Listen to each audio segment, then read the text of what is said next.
Welcome back. We are Gentlemen United, and you are in the Man Cave.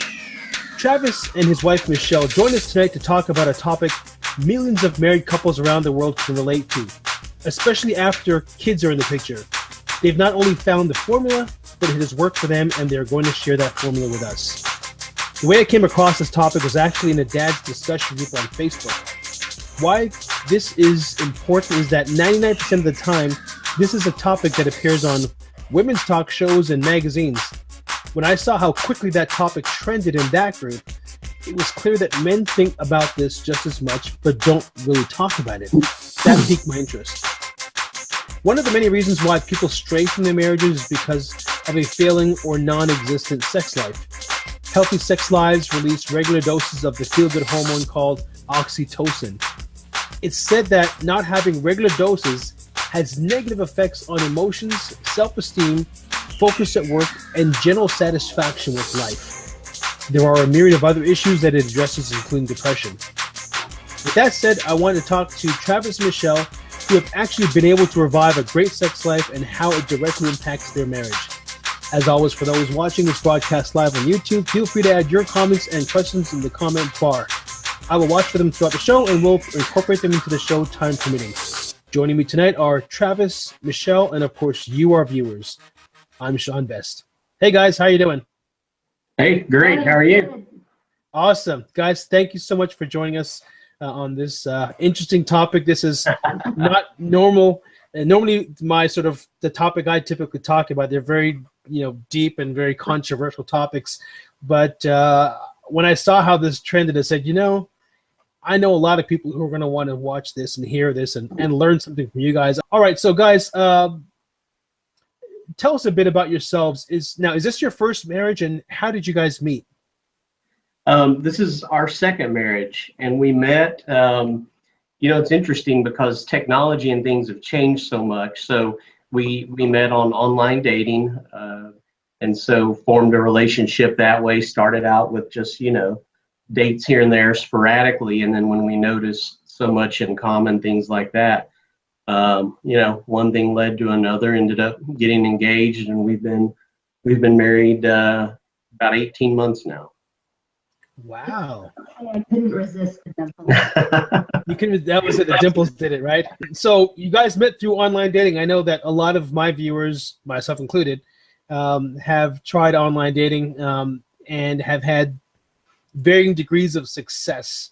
Do you have any advice on that? Any advice you can give us who are trying to figure out how to make this thing work? Sure. I'll let you take that one to start off with. Gosh, advice? Was online dating for a lot longer than Travis. So I would say don't give up. Don't let rough dates or bad first dates that are terrible scare you off from everybody. Because I had some terrible horror experiences you could probably find on those like memes and online things. But then I had a lot of great experiences too, and met some nice people, but there just wasn't any chemistry. And then I met Travis. The rest is history. Yeah. And the rest is history. Yeah. Excellent. All right. Now, so before we get into the formula that worked for you, tell me a bit about what life was like before you were able to, I guess, I'm not sure if reviving your sex lives might be the right way of saying it because you guys are married before, but you have a frame of reference of what life was like before and life was like after. So tell me a bit about what life was like before. You don't have to mention any names, but, just sort of the contrast between today and what it was like, before. You want me to take that one first? Sure. Okay. So the topic really hit home with me because I was married for 16 years. And so this topic became a problem about the last 6 years of our marriage. And it was one where me, like so many other guys, was really scared to talk about it, or I would talk about it with other guys and complain and vent, but then, not communicated as much. Then I started to communicate it though. And what's interesting, I saw a lot of guys in the Facebook group start to say, I've communicated it, or I've told her I want sex more, or I've said this and that. And so then it started getting me interested, because I went down the path of communicating that, but then when you didn't see changes out of those communications, it really started to take its toll. So it was a big factor in, it ended up being a pretty big factor in my prior marriage.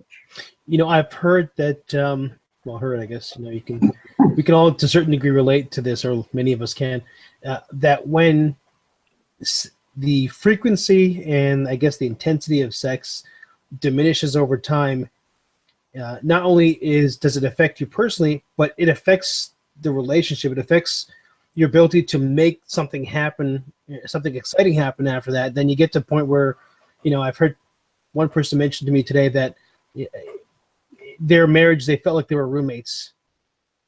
Right. I've used that was my exact quote prior.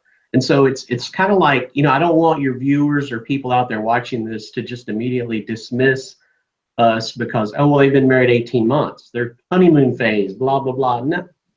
No, not really. And I say that because of some of the past experiences, and then knowing those, and then communicating that early on when we got married, and then, keeping that communication going, because it almost sounds silly and maybe even easy, but it's just something real hard for guys to do. But communication is a big factor in all of this. And I think communication, everybody receives communication differently. So knowing how your partner receives that message, as opposed to just you blurting it out. Yeah, exactly. Yeah.